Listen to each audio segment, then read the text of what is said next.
We're back with an episode solely dedicated to Oaxaca food. We'll explore the street food scene, go to some fancier restaurants, and check out other interesting spots or foods to try when in Oaxaca. We're in Oaxaca, Mexico today. We went to two huge markets that were near each other that have all types of stalls to buy souvenirs, snacks, and to dine at. We wanted to hit the market first thing so we could try as much local Oaxacan food as efficiently as possible.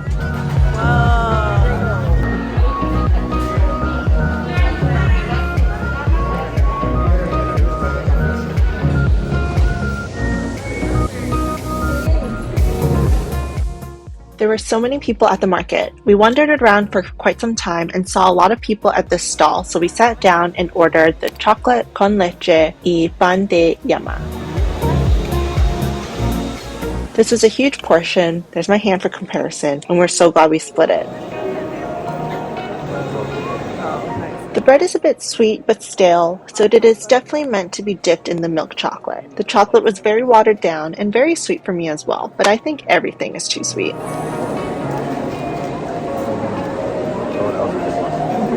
That's a perfect cup.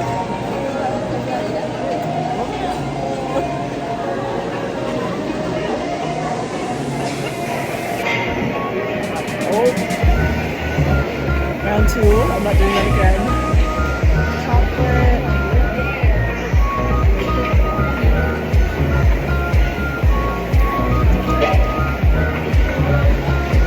It's very watered down.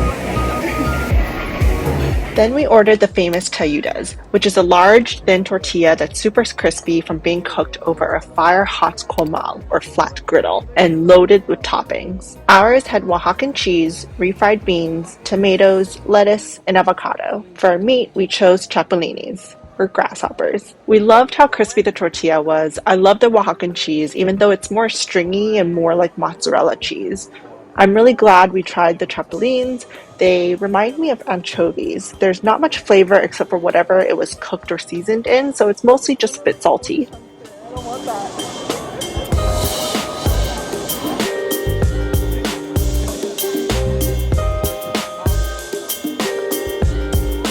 Alright, what are your thoughts? Not bad. It's like little done. Hot.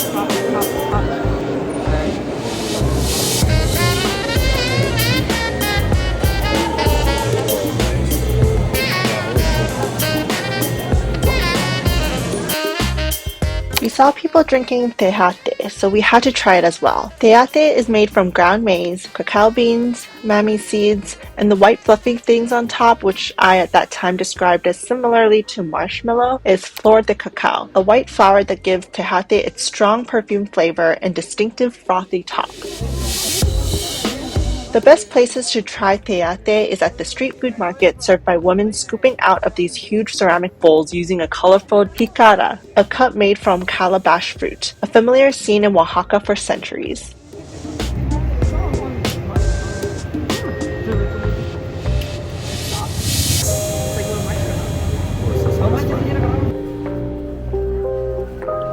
Yummy.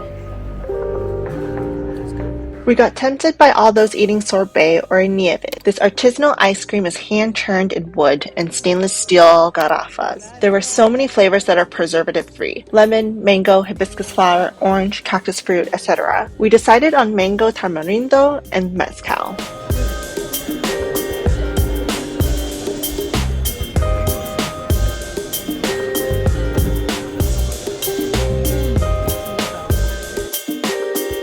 Next up, we got some classic Mexican street foods like esquites. Corn in a cup topped with lemon, tamarindo, and all sorts of sauces that give each spoonful a burst of flavor. Everything. Muchas gracias. One of our favorite late night snacks are toasty locos or dorilocos, which we tried to introduce to other foreigners we met. They're bags of Doritos with corn, cheese, and lots of toppings inside. It's so good, and it's like nachos in a bag. Okay, my absolute favorite and kryptonite, street tacos. True story, I once flew to Mexico City for a weekend just to eat street tacos. I made a whole TikTok about it and it blew up on TikTok. Tacos de lechon were so good, and there are just two fillings to choose from. Pierna, which is leg, or chicharron pork rind in taco, torta, or tostada. I got 6 tacos, 3 pierna, and 3 chicharron. There's no seating, so you stand around the truck and eat with locals and tourists alike.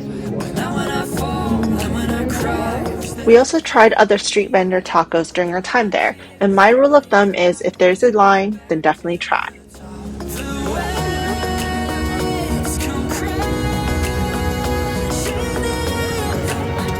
There's a newish spot in the town called Centro Gastronomico. We stopped here on our Airbnb walking tour, and it's a great way to try various restaurants in this space. You can order from each of the different restaurants and vendors and share. We tried 2 different places in the back that were still open, and the service was really slow, but we liked the atmosphere and these shrimp tostadas. As promised in last week's episodes, I'll show you the tour we took to go to hierve el agua. However, for this week, we're just going to show you the food because they took us to get lunch at a buffet restaurant. It was catered to these tour groups, but it had one of the best moles I've ever had. I got to try different moles, red, black, and my new favorite, almond mole. I love peanut butter, so that might be why. But there were also these really tender chicken drumsticks inside that all disappeared really quickly. This was a great way to try a bunch of Oaxacan food as well.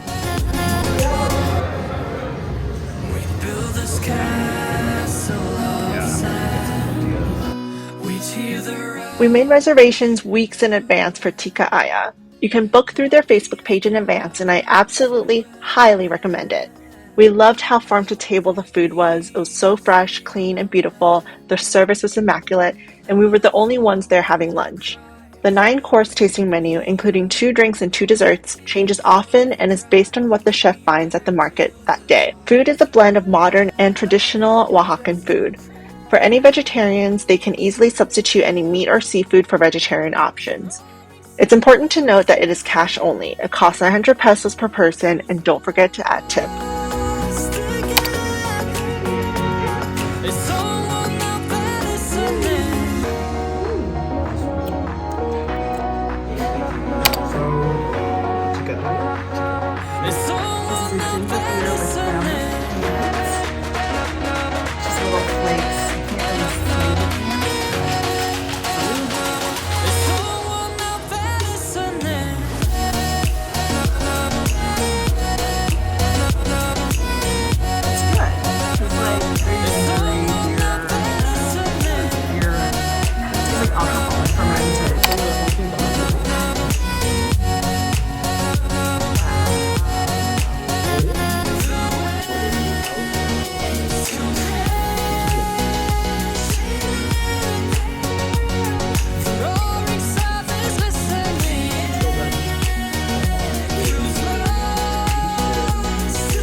Bueno, tenemos mazapán, sí, realmente. This is on top of the ice cream. It's pumpkin. It has a little like burnt flavor. It's very good though.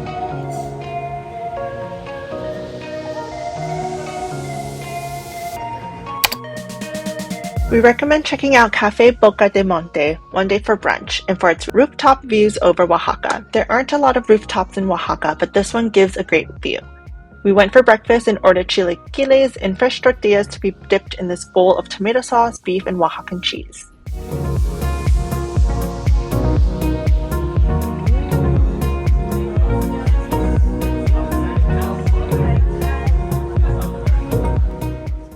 For lunch one day, check out Casa Tavish. This highly recommended restaurant serves creative, beautiful food in a rustic, chic courtyard venue. I believe the menu changes often as well, but they have a lot of classic must-try Oaxacan food as well as some unique options as well.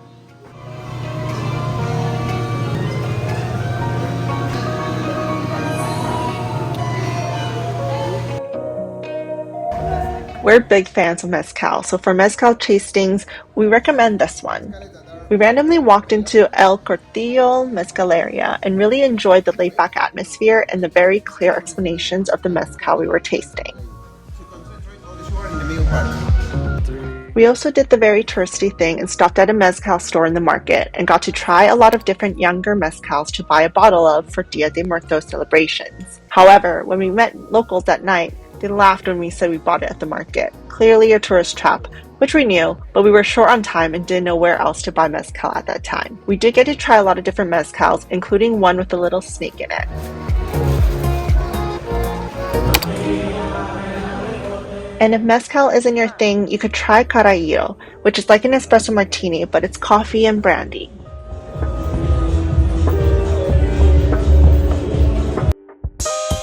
Last but not least, the restaurant that is super popular, but it gave us food poisoning. Los Danzantes has a lot of great reviews online, but separately, a friend thought it was overrated. We managed to snag a table after adding our name to the waitlist and waiting a few hours, and the inside space is gorgeous. We ordered some very unique dishes like huitlacoche, which is corn fungus. I wasn't personally a fan of this, but my friend Amr really liked it. The octopus and chicharron tacos also didn't taste quite right, so I only had a bite, but Amr finished the whole thing and got food poisoning. I just checked the menu and it is no longer on there, but I'll leave it at that whether you'd like to try this restaurant or not. Our personal recommendation is to skip it.